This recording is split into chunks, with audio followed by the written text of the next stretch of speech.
dossier que nous avons choisi de faire pour ce mois d'octobre 2011 est un dossier qui est fait en partenariat avec Ventoux Saveurs Nature, donc avec le syndicat mixte d'aménagement et d'équipement du Mont Ventoux, la réserve de biosphère, et donc se veut être dans la promotion de ces produits de terroir. Oui, mais je reviens sur le point d'interrogation quand même. Truffe noire. Truffe noire hors noir.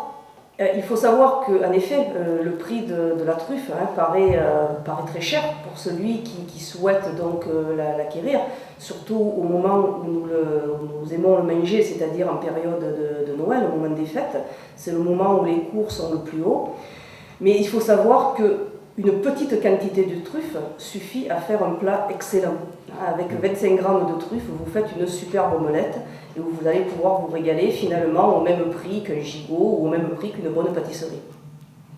Retour historique avec Mélanie Bienfait qui présente les truffes antiques, végétaux engendrés par les pluies d'automne accompagnés de coups de tonnerre d'après Théophraste en 300 avant Jésus-Christ tout de même. La truffe semble être creusée depuis longtemps, aussi bien sur les pentes du Ventoux que sur tout le pourtour du bassin méditerranéen. Et l'article de Mélanie Bienfait est justement intéressant pour ça. Il montre que la truffe n'est pas uniquement une production provençale ou méditerranéenne, mais aussi une production qui existe aussi de l'autre côté de la Méditerranée. Quand je dis méditerranéenne tout à l'heure, voilà, on est bien de part et d'autre de la Méditerranée. Et d'ailleurs, à l'époque des Romains, il semblerait que la truffe la plus réputée soit la truffe des sables, qu'on allait creuser justement ce qui est aujourd'hui le Maroc, l'Algérie et la Tunisie. Alors cette truffe des sables serait moins goûteuse que la nôtre, et donc les Romains l'assaisonnaient avec toute une variété d'épices. De l'arrentement à l'adjudication, signé Marc Legros, arrentement et adjudication. Alors il faut savoir que ces truffes évidemment poussent dans aussi bien des forêts communales que domaniales, que sur des forêts privées. Et donc il y a eu toute une réglementation qui s'est peu à peu mise en place pour justement avoir le droit d'aller creuser ces truffes en fonction des lieux où on souhaitait aller creuser. Donc les communes dans leurs archives ont encore les traces de tous ces textes qui ont permis de réglementer la façon dont on allait creuser. Alors les endroits et aussi la façon. Alors il faut savoir qu'à l'époque les truffes se creusaient essentiellement avec le cochon et donc on va trouver dans les archives si on avait le droit de creuser avec 1, 2, 3 cochons et les zones sur lesquelles on pouvait aller creuser. Alors les gens, quand on parle d'adjudication, c'est ça, les gens allaient acheter des lots de truffes pour pouvoir aller creuser dans les zones qu'ils achetaient. Marc Legros signe un deuxième article, la production de truffes en Vaucluse au XIXe siècle. Ça nous rapproche du Ventoux, de la déforestation puis du reboisement, mais aussi de la commercialisation du produit avec deux innovations techniques, le trait et l'apertisation. Oui, alors je remercie beaucoup Marc Legros qui est arrivé au Carnet du Ventoux il y a maintenant 1 an et qui a vraiment qui est historien par passion et qui a fait vraiment un travail de fourmi d'aller rechercher justement dans les archives des villages mais aussi aux archives départementales tous les documents qui ont trait à ce travail autour de la truffe. Et il a pu comme ça nous montrer l'évolution, comment on est passé de la cueillette à la culture. Et qu'est-ce qui permet aussi de développer cette culture? Évidemment, c'est la commercialisation. Et les moyens de transport pour l'exportation sont évidemment un des facteurs importants de cette commercialisation. Oui, parce que c'est vrai que le train a permis d'exporter beaucoup plus loin, au moment où la demande était forte, commençait à arriver à être forte. Où la demande commence à être forte, et il faut savoir que le train, au-delà de la truffe, ce sont aussi tous les produits maraîchers du Comtat qui ont pu être exportés grâce à l'arrivée de la voie ferrée à la fin du XIXe siècle. Alors l'apertisation, peut-être qu'il faut s'arrêter 30 secondes dessus, c'est la manière de mettre en pot de la conservation de la truffe. Voilà, donc c'est les nouvelles méthodes de conserve qui sont apparues à cette époque-là et qui donc permettent de stocker la truffe pour la vendre tout au long de l'année. Parce qu'autrement, la truffe devait être consommée au moment où on la récolte. Bon, de toute façon, il faut quand même savoir que là, la saison de truffe va bientôt arriver, au moment où vous visionnerez ce film, au moment où vous lirez les carnets du Ventoux. Et l'idéal est quand même de consommer de la truffe fraîche. Claude Vallée, lui, nous propose un petit lexique pour bien savoir de quoi l'on parle. Alors la truffe, aller creuser les truffes, aller caver les rabasses, comme on dit ici, fait vraiment partie de notre culture, de la culture provençale, dont moi mes parents étaient maraîchers, mais mon grand-père avait toujours une parcelle ou deux sur lesquelles justement on pouvait aller caler la rabasse de Noël. Et je crois que dans les familles du Comtat, cette tradition est vraiment ancrée. Et spontanément, quand on travaille autour de la truffe, souvent ce sont les mots en provençal qui nous viennent d'abord à la bouche avant les mots en français. Et que instinctivement, on dira peut-être plus facilement aller caver la rabasse qu'aller creuser les truffes. Tout à fait. Avec Joël Gravier, nous pénétrons dans la trufficulture moderne et, il faut le dire, la démystification du champignon ancestral. Oui. Là, on est chez les professionnels. Oui, c'est vrai que dans l'introduction, on parle de la truffe noire comme de l'or noir, mais justement, à travers l'article de mon frère, nous avons voulu démystifier justement cet or noir et montrer que la truffe est une culture comme les autres, et que si elle coûte cher, elle coûte aussi très cher à la production, et que le trufficulteur, même s'il est un passionné, il faut aussi qu'il arrive à vivre de cette production.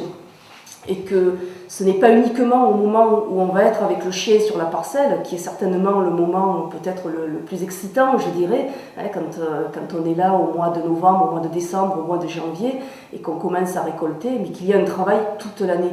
Et que ce travail, des fois, peut être long, fastidieux, il y a l'arrosage, il y a la taille, il y a bien évidemment aussi le travail de plantation. Les truffières, au bout d'un certain nombre d'années, s'épuisent naturellement, et donc il va falloir arracher, replanter. Et chaque année, donc, le trufficulteur est dans cette série de travaux tout le long des saisons. Mais nous restons avec la famille Gravier, puisque le cavage, c'est l'affaire de Simone, avec la complicité de Grisette, Choupette et Lola. Oui, donc c'est ma mère qui s'occupe la plupart du temps d'aller creuser les truffes, puisque mon frère et mon père sont occupés sur les autres tâches de l'exploitation. Alors sachant que c'est mon père qui dresse les chiens, c'est sa passion, hein, il a toujours fait ça dans la famille, puisque mes arrière-grands-parents, mes grands-parents, enfin, il y a toujours eu des chiens truffiers à la maison, et c'est lui donc qui dresse les animaux.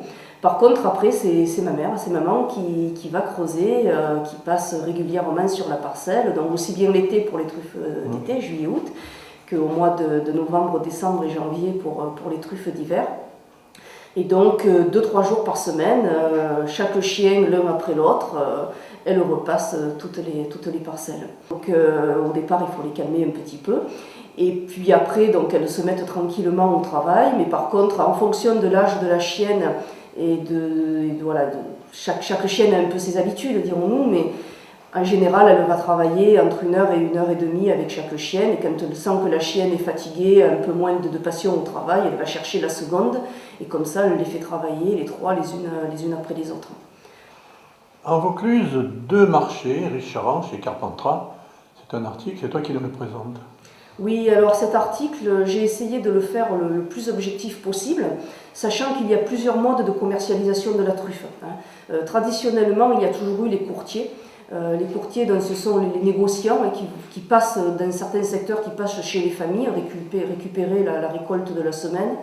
Dans d'autres lieux, cela se fait dans le bistrot du village, je pense à Nyons, je pense à Vaison. Mais il y a aussi des marchés officiels qui sont répertoriés au niveau national avec des mercuriales. Et nous, sur le Vaucluse, il y a vraiment 2 gros marchés qui sont d'ailleurs 2 des plus gros marchés au niveau national. Le marché de Richeranche, qui est le plus important, et le marché de Carpentras. Après, de façon anecdotique, il y a aussi le marché de Valréas. Alors chacun a sa réglementation. Il faut savoir que sur le marché de Carpentras, c'est peut-être celui qui a la réglementation la plus draconienne pour essayer de réglementer les fraudes. On sait qu'il y a beaucoup de fraudes, beaucoup de non-dits autour de cette commercialisation de la truffe. Donc le marché de Carpentras a essayé d'assainir le marché, d'essayer de monter aussi en qualité en imposant donc aux trufficulteurs et aux gens qui apportent des truffes à la vente de montrer une carte de producteurs qu'ils doivent aller chercher donc, au service des marchés. C'est bien entendu parler des manifestations qui s'y rattachent. Il y a actuellement 3 manifestations qui sont connues sur le département. Et comme je suis un peu chauvine, je commence par celle de Pernes et par Truffolio. Alors Truffolio va organiser au mois de janvier sa 3e édition. La truffe est chère, c'est vrai, au kilo, oui. Mais pour faire un plat, ça ne revient pas excessivement cher car il faut très peu. Et ça, il faut le savoir.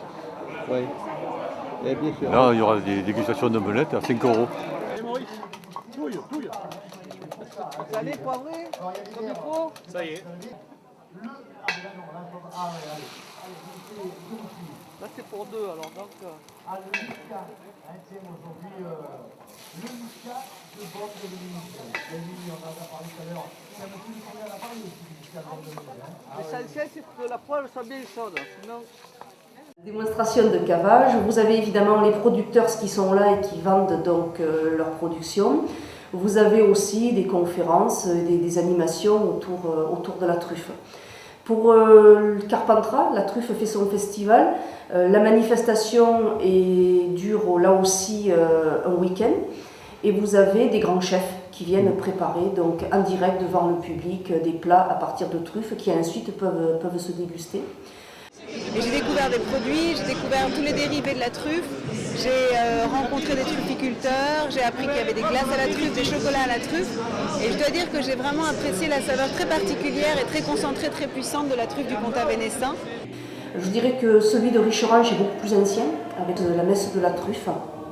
La messe de la truffe se déroule chaque année, où les producteurs, au moment de la quête, au lieu de mettre une pièce de monnaie, mettent une truffe dans le petit panier, et ensuite ces truffes vont être vendues aux enchères, et l'argent va permettre d'entretenir l'église et voilà, de faire tous les travaux de restauration qui sont nécessaires.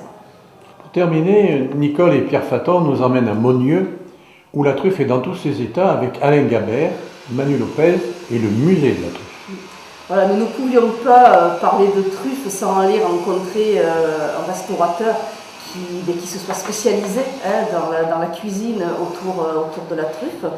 Donc mes 2 collègues sont allés rencontrer Alain Gabert à Monnieu, donc qui propose donc des menus truffes en saison. Voilà. Et puis nous, l'enjeu c'était aussi d'interviewer un restaurateur qui travaille vraiment de la truffe du Ventoux et qui est aussi donc sa propre production de truffes.